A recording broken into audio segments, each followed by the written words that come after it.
हो लल्लन। हाँ कहाँ हो भैया? अरे सुना है तू बाप्पा ऑनलाइन करे हुए चदई खिया।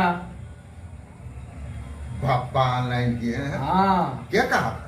चदई बताओ रहे और तू बैठा रहे हो। काहे? तुका टिकट ऑनलाइन करावे चाहे कपड़ा ऑनलाइन करावे चाहे तब तू बाप्पा ऑनलाइन करावे काल के दाए तू अम्मा ऑनलाइन करई हो। ये बात बताई, का दिमाग सही कर लो तू। अब हम काहे दिमाग से कहते हो दिमाग सही कर ले। ठीक है। हम खाली उद्घाटन में गए रहे, अब हमें का पता मालूम कि ये सब होते। आज बापा ऑनलाइन बताएंगे, काल काका ऑनलाइन करे हैं, काकी ऑनलाइन करे हैं, नाना ऑनलाइन करे हैं, मामा मामी ऑनलाइन के। हमारा भी घरा नहीं बन पाई से जो ऑनलाइन कर देवे जो वही है तो उनका कहाँ रखा।